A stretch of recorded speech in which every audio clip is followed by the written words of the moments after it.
Hello everybody and welcome to another episode of Happy Trucking, which is another Japan surplus truck here at Subic. And for this time naman guys, papakita ko sa inyo itong isa sa bestseller ng Isuzu. And we're talking about yung binansagan nila, the Euro 5. And of course, dito lang yan sa ating Happy Trucking channel.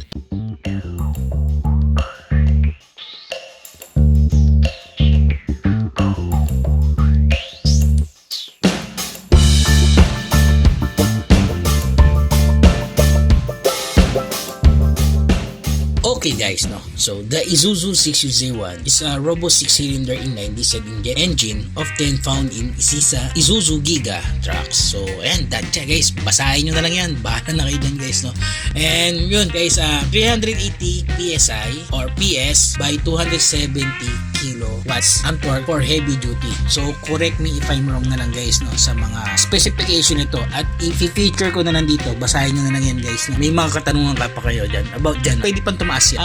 Guys, madami-dami na simula nung 2020 to 2021 karoon ng Euro 5, kung saan dyan sila nag-start mag-import ng Euro 5 dito sa Subic, mga year 2020 to 2021, and dito sa Subic. And that time I was working at Pilanca. Kadalasan noon mga Euro 5 guys na encounter ko noon, mga tractor head pa lang, pero mga ilang buwan ang lumipas, dumating yung mga 10-wheeler wing band na 10-wheeler, which is talagang pinagkaguluhan guys, nagandahan lahat, Kaya alam niyo ba guys, pag meron kang Euro 5, ayun, ikaw pa rin yung nangibabaw, kasi nga guys, new face na siya, kakaiba sa paningin natin, And well, bakit nga ba guys naging advantage sa ngayon itong mga Euro 5? Ang unang napansin ko lang dito is this is more on design, yung aesthetic, and ang maganda kasi dito guys, aesthetic looks. We're not talking about yung mga majors like yung mga talagang pinaka-root niya, yung specs niya. Yung pinag-usapan natin dito guys, yung integrity and quality ng Isuzu, which is talaga naman nandyan pa rin, kaya nga siya, diba, yung mga bukang bibig ng mga mekaniko, kahit sino naman,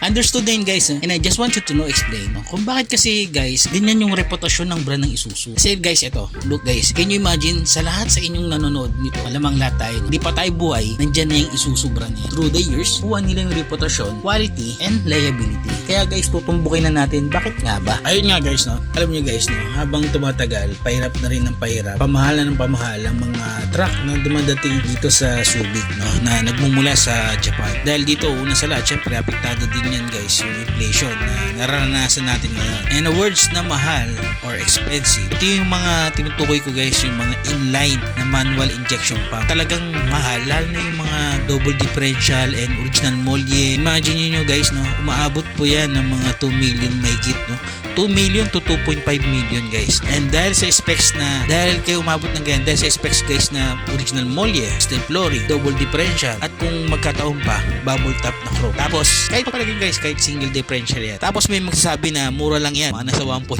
million to 1.8 million lang yan nabili. So guys, wala na pong ganun. I just want you to let you know guys, pawala na rin ng pawala yung mga inline.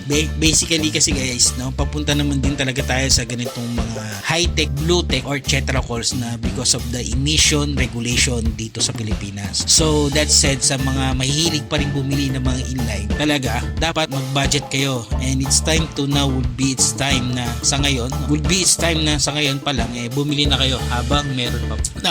Now is the strong points ng Euro 5, Ito yung strong points ng Euro 5. Yung mga nasa year models kasi siya guys, na mga nasa around 2017 to 2022. Meron pa yan mga 2023 guys, Euro 6 or Euro 7 narinig ko, and it is the reset part of this other Japanese truck surplus dito sa Subic na nasa same category niya. So dito mo maranasan guys yung lakas ng power na parang naka-inline engine ka, dahil nga sa lakas ng hatak ramdam mo yung diin sa arangkada, lalo na guys yung sakyatan. And this is the pretty much consistent numbers na guys na nag-work siya doon sa mga dati niyang Gigamax, or we can call the old model version, old model niya na tinatranslate nila sa bago. In terms of challenging niya sa atin, sa performance, kasi nga in terms of challenging performance niya sa atin, kasi yung mga nabibili, makakabili ka nga ng medyo old model, pagpalagay mo, I'm not saying na kontra ako sa mga old model na engine, especially sa mga inline engine, ilalabas mo yan na matino. Pero guys, yun syempre nga expected mo yan, dahil nga sa tagal ng model niya, marami ka na rin talagang mapapalitan dyan. 2 to 3 years nandyan yung injector na kailangan mong palitan, dahil nga sa luma o turbo leaking, other leaking na hindi mo nakita nung nilikon pa. So sa madaling salita, marami ka pa rin talagang improvements na gagalawin dyan sa truck mo para talaga mapatino mo lalo. Saan ka papupunta, no? Doon ka sa hybrid type ng Euro 5 guys, no? Talagang may budget ka naman sa halagang 2 million to 2.4 million. Meron ka ng 12-wheeler na wing van. Sa halagang 2.7 million to 3.5 million, meron ka ng Euro 5 na 10-wheeler wing van. Kaya nga sana sa lahat bago na ilabas yung truck para iwas ka motulog and also aksidente sa daan dahil nga sa kalumaan ng truck na hindi na may maintain or outdated na siya, sana they can consider in the near future na hindi naman masyado malayo na sana makita natin nun, makita natin soon yung mga hybrid version or Euro 5 version sa ating mga daan. Kaya gaya nga na nabanggit guys ko, in terms of looks, napaka-subjective kasi na pinag-usapan natin na truck para sa negosyo. I think it's just a matter of you taking a look-alike of different angles na don't rely on just saying pangit yan, mahirap yan, masakit sa ulo yan, no? Sa mga narinig mo. Or even this video, research kayo, much better guys. Pumunta kayo dito sa Subi, check nyo yung unit, mag-inquire kayo sa mga nakakaalam or yung mga suggestion ko sa inyo guys, pumunta kayo para makita nyo harap-harapan kung gaano kaganda talaga, para maintindihan nyo din yung sinasabi kong performance, yung guys, para maintindihan nyo, no, yung performance nyo, yung aesthetic looks na napakaganda na gawa ng Hapon, yung mga nakasalpak doon sa truck na Isuzu, yung mga Euro 5, and you will understand what I'm trying to say here, na iba pa rin talaga kapag ina-eyeball nyo yung truck, no?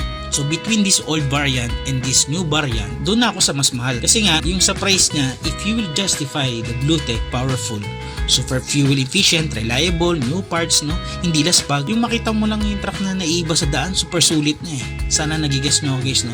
Less hassle free ka sa mga pagbili ng mga lumang parts para sa outdated mong truck naman. Tapos nariyan yung mga peking parts na naglabasan, di ba?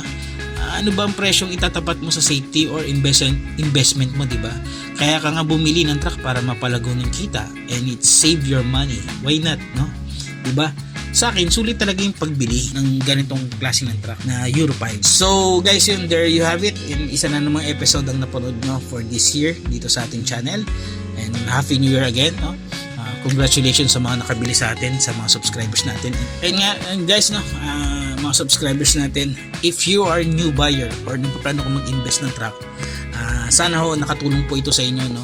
Sana nakatulong itong episode ng channel natin. And guys, huwag nyo kalimutan mag-like and mag-subscribe sa ating channel para updated kayo sa mga upload nating video. Kaya guys, magpapaalam na tayo. Happy trucking channel everyone. Thank you. Bye-bye and God bless.